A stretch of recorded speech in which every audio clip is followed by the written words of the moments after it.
अस्सलाम वालेकुम everyone, welcome back to my YouTube channel. उम्मीद करती हूँ कि आप लोग सब खैरियत से होंगे।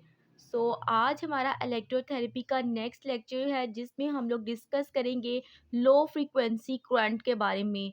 लो फ्रीक्वेंसी करंट क्या होता है, किस तरह से हम इसको अप्लाई करते हैं, क्या इंडिकेशंस है, क्या कॉन्ट्रा इंडिकेशंस है, each and everything we will discuss in this lecture.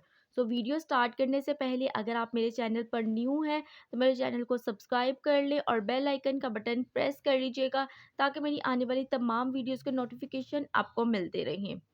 तो बात करते हैं लो फ्रीक्वेंसी करंट के बारे में। Low frequency current in the frequency range 10 hertz to 10 kilo hertz.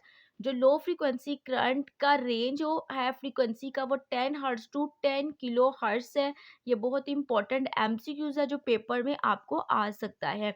Next देख लेते हैं Contra indications. It can be use for soft tissue की कोई इंजरी होगी या ज्वाइंट डिसऑर्डर्स है, circulatory disorders, peripheral nerve disorders, facilitation of muscle contraction when inhibited by pain।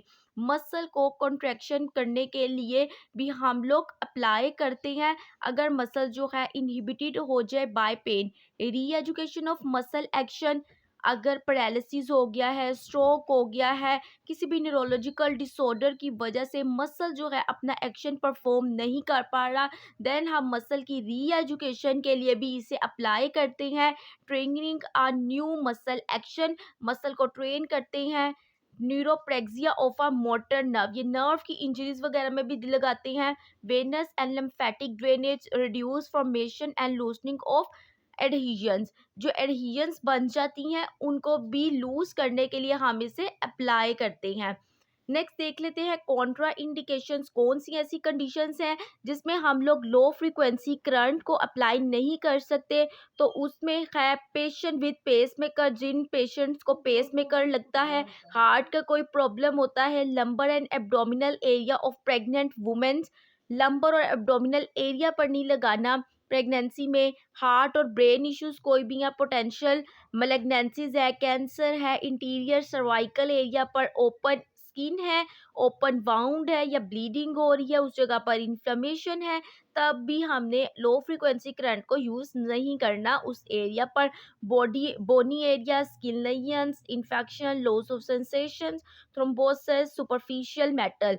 Loss of sensation के case में क्यों नहीं लगाएंगे? बिकॉज पेशेंट को अगर सेंसेशंस नहीं आ रही, हो सकता है करंट की फ्रीक्वेंसी ज़्यादा हो और पेशेंट को बर्न वगैरह भी हो सकता है और कॉम्प्लिकेशंस भी हो सकती हैं।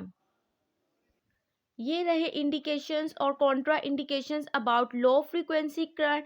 और बाकी का लेक्चर जो है हम नेक्स्ट लेक्चर में डिस्कस करेंगे पार्ट 2 में। आई होप कि ये लेक्चर आपके लिए बहुत इंफॉर्मेटिव रहा होगा। If you guys like this video so don't forget to subscribe my YouTube channel and also share with your friends. मिलते हैं आपसे नेक्स्ट वीडियो में, तब तक अपना बहुत ख्याल रखें। अल्लाह हाफिज़।